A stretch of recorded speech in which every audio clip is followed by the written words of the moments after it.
What do migraines have to do with anger?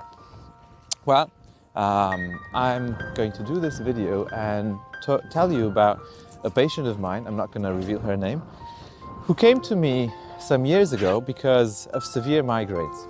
Now, her migraines were very old. She had had them for about 20 years. Now that's a long time to live with some very nasty headaches. And she had to take some of the strongest medication possible to be able to function. And I don't know if you can imagine how it is to live with migraines, daily, okay, for 20 years. It is something I would not wish on anyone. Anyway, the video is actually about how emotions are related to physical health, right? So this is what you're about to watch now. Okay, so she came, at that time I was doing only acupuncture from the metaphysics branches, and I started treating her, and immediately within 3 months her migraines started going down. In the 3 months her migraines went down by about 30 to 40%. But after that, with the same kind of approach, it was clear that we were not making any additional progress. And I was getting a bit frustrated myself because I wasn't sure what was going on. So we spent the following year trying various approaches. Obviously, I had asked her a lot of questions. I had delved into both the physical as well as the emotional side. Everything seemed to be fine, except for the migraines. Now, at some point, for some reason, which is a bit more complicated, which I won't go into right now, I asked her to see one of my students who was practicing a different kind of therapy, because I was desperate and I wasn't going to limit my approach to helping her only by what I knew. I knew that my colleague had a different kind of approach to health, so I sent her to see her. And whilst that approach was not fruitful in itself, my colleague asked me, well, did you know about the big anger and frustration that she has from her past relationship? And I said, what? She didn't tell me anything about that. I mean, she told me she'd been in a relationship. She told me that she'd divorced. I knew that. But what she revealed to me was very big news. Now, the story goes like this. She was married with her husband, and at some point she found out that her husband was cheating on her. Okay, not a nice thing to find out. So obviously she was very frustrated, very tormented emotionally by this reality. And she tried to talk to her husband, but her husband actually left her. So not only was he cheating on her, he actually decided to leave her and be with that other woman. So that was like a double whammy for her. They also had a child together. They also had a little girl. So anyway, the husband goes away for this new woman. 9 months later, he comes back, asking her to receive him back because he's realized how much he loves her, how much he wants to be with her.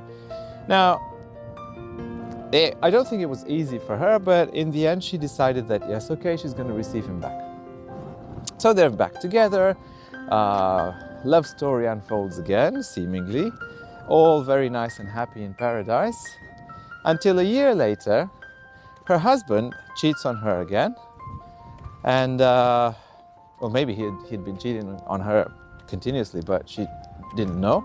So anyway, the husband cheats on her again, and not only cheats on her, but again decides to leave her for the same woman.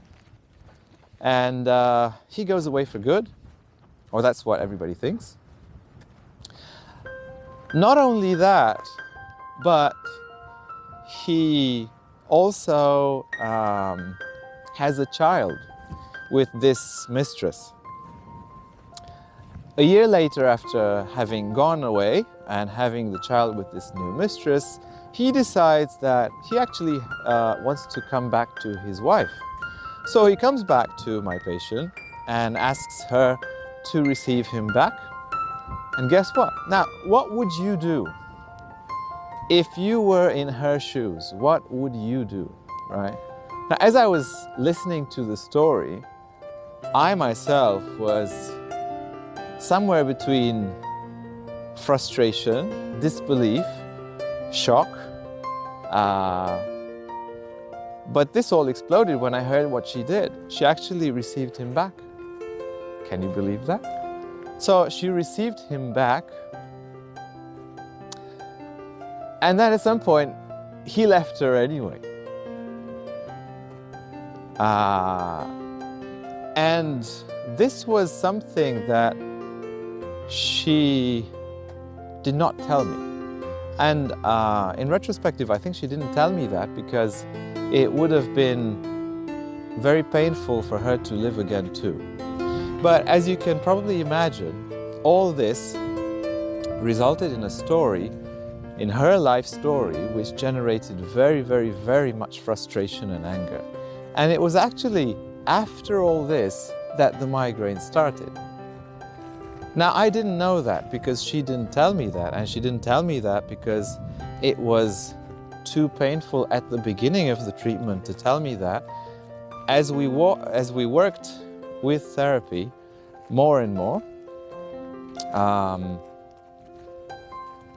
she probably felt more comfortable in telling me, and she did tell me after I confronted her, after talking to my colleague. Needless to say that once she did tell me and once I understood the whole picture, we changed the approach and her migraines went away within the next 6 months. So we spent about 2 years in therapy, and out of those, we truly worked on the migraine for only 6 months because she did not want to confront this incredible frustration of actually not the anger and frustration over him. Was he a jerk? Yes, there's no doubt about that, okay? Was it unjust for her to go through all this? Yes. But the biggest problem, the biggest source of anger was that she had accepted that. It was consensual, yeah? She had accepted to let him walk all over her, right? So that's one of the strongest generators of anger and frustration. So this is the moral of the story. Sometimes the problems that we have with the liver and gallbladder, because liver and gallbladder have to do with frustration, with anger, with resentment, they stem from some things that we agree to do, to live through, to accept. And that means that we are sometimes, most of the time, at the root of our own problems. Now this is an example having to do with anger, having to do with the liver, and yes, migraines are in connection with the liver and all that. But I can give you any number of cases for all the other organs. So the moral of the story is, sometimes the cause of our own disease is not obvious to us. Sometimes what we think that is the problem is not the real problem. Sometimes the real problem is hidden so deep in a layer that is so painful that we don't want to access it. But unless we access it, we cannot solve it. So what's that got to do with metaphysics? Well, first of all, I used acupuncture, but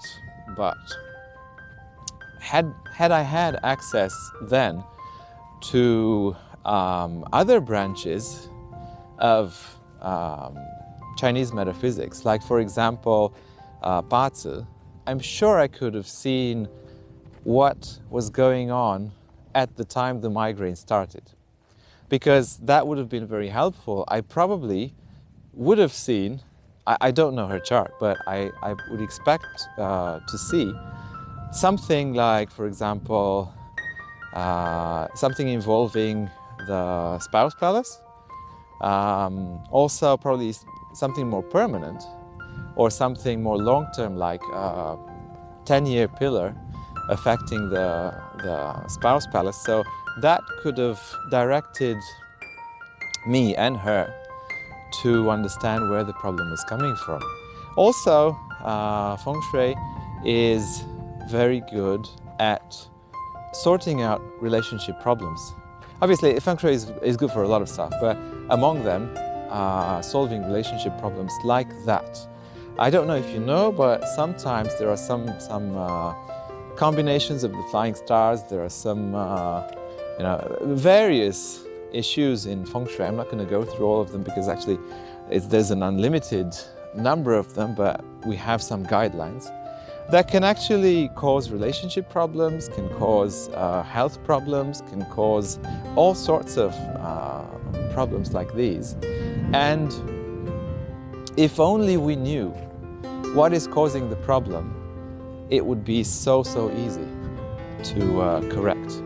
So the moral of the story is that I want to share with you guys how you can stay healthy, how you can use BaZi, Qigong, feng shui, Chinese medicine to understand more about the causes of diseases, the causes of unhappiness, and what we can do, what you yourself can do to unlock the hidden potential of your own health and of your own happiness. So we're going to talk a lot more about this in the upcoming health workshops on metaphysics. So if you're interested, please join me. All you need to do is just write in the comments, #register. And I hope to see you guys soon. I have so much interesting stuff to share with you. Okay, I'll see you soon. See you at the workshops.